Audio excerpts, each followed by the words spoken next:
नमस्कार। कभी सोचा है कि एक इंसान सिर्फ 32 साल की उम्र में पैदल चलकर पूरे भारत को एक विचार से कैसे जोड़ सकता है?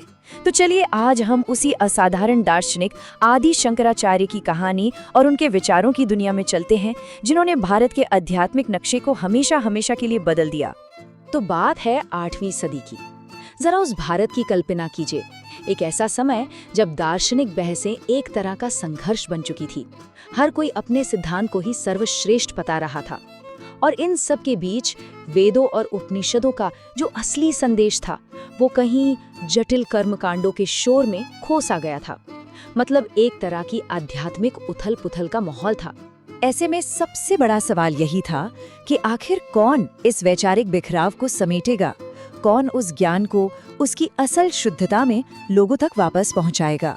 भारत को एक ऐसे रोशन दिमाग की जरूरत थी जो इस धुंध को साफ कर सके, और वो रोशनी बनकर उभरे शंकर। एक ऐसा कमाल का जीवन जो था तो सिर्फ 32 सालों का, लेकिन जिसका असर आज हजारों साल बाद भी हम महसूस करते हैं।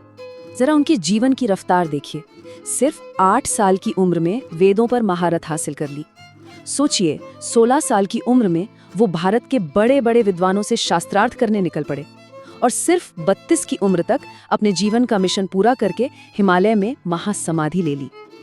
ये किसी आम इंसान की कहानी नहीं लगती, है ना? ये एक युग पुरुष की ही यात्रा थी। कहते हैं कि उनके जीवन में एक बड़ा ही निर्णायक मोड़ आया। एक दिन जब वो नदी में थे तो एक मगरमच्छ ने उनका पैर पकड़ लिया।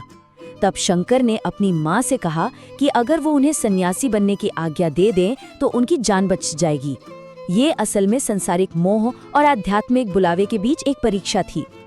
जैसे ही माँ ने अनुमति दी, मगरमच्छ ने पैर छोड़ दिया, और बस उसी दिन से भारत को उसके शंकराचार्य मिलने का रास्ता खुल गया। लेकिन देखिए, शंकर ने भारत को सिर्फ घूमकर ही एकजुट नहीं किया। उन्होंने एक ऐसे दर्शन को फिर से स्थापित किया जिसमें एकता का, एक होने का सार छिपा था, और यही था अद्वैत वेदांत, उनका सबसे गहरा और सबसे अहम योगदान। अद्वैत, इसका मतलब है अद्वैत, यानी जो दो नहीं है, एक। ये उस समय के लिए एक बहुत ही क्रांतिकारी विचार था। एक ऐसा समाज जो अनगिनत देवी देवताओं और अलग अलग दर्शनों में बटा हुआ था, वहां आके शंकराचार्य ने कहा कि परम सत्य एक ही है। हमें जो इतनी विविधता दिखती है उसके पीछे चेतना एक ही है। तो ये दर्शन कहता क्या है? इसका जो सबसे हसीन विचार है वो ये है कि आत्मा यानी जो चेतना हमारे अंदर है, और ब्रह्म यानी जो पूरे ब्रह्मांड की परम चेतना है, ये दो अलग अलग चीजें हैं ही नहीं, ये एक ही हैं। ठीक वैसे ही जैसे समुद्र और उसकी लहर दिखते अलग है पर है तो एक ही पानी। और इसी पूरी सोच का सार एक महावाक्य में छिपा है, अहम ब्रह्मास्मि। ये सिर्फ एक वाक्य नहीं है, ये अद्वैत दर्शन की वो परम अनुभूति है। ये एहसास कि मैं सिर्फ ये शरीर या ये मन नहीं हूँ, बल्कि मैं वो अनंत, कभी न खत्म होने वाला ब्रह्म ही हूँ। तो जाहिर है एक सवाल मन में आता है कि भाई अगर सब कुछ एक ही है तो हमें ये दुनिया इतनी अलग अलग क्यों दिखती है? शंकराचार्य इसका जवाब माया की अवधारणा से देते हैं। माया मतलब एक तरह का भ्रम, जैसे अंधेरे में रस्सी को देखकर सांप समझ लेना। सांप वहां है नहीं पर वो रस्सी पर दिख रहा है। ठीक उसी तरह ये जो अलग अलग दिखने वाली दुनिया है, ये उस एक भ्रम पर दिखने वाला एक भ्रम है, असलियत नहीं। देखिए, शंकराचार्य सिर्फ एक दार्शनिक ही नहीं थे, वो एक जबरदस्त संगठनकर्ता भी थे।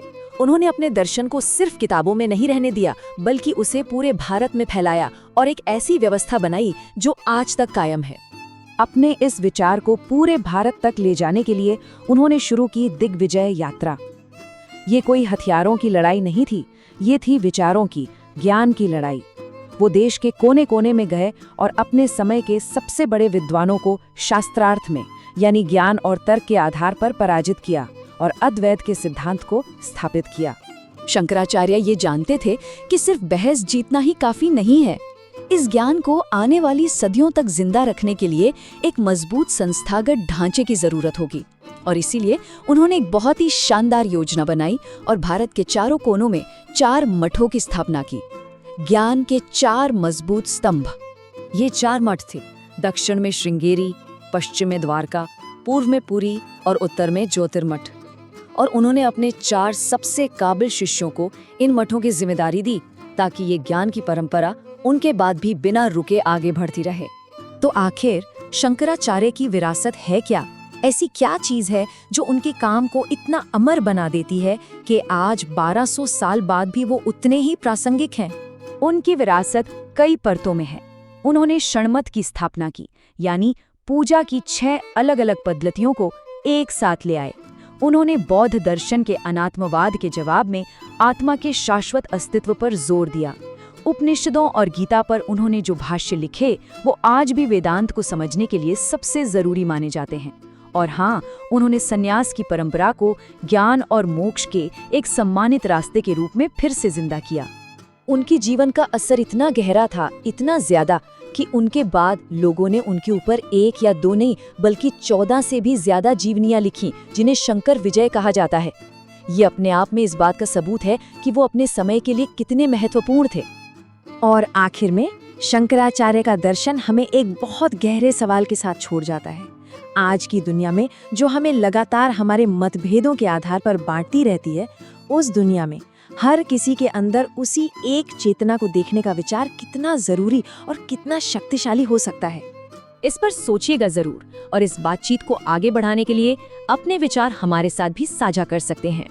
अगर आपको ये पूरी बात अच्छी लगी तो इसे लाइक और शेयर जरूर करें और दुनिया को आकार देने वाले ऐसे ही महान विचारों को समझने की इस यात्रा में हमारे साथ बने रहने के लिए इस चैनल को सब्सक्राइब करना ना भूलें। धन्यवाद।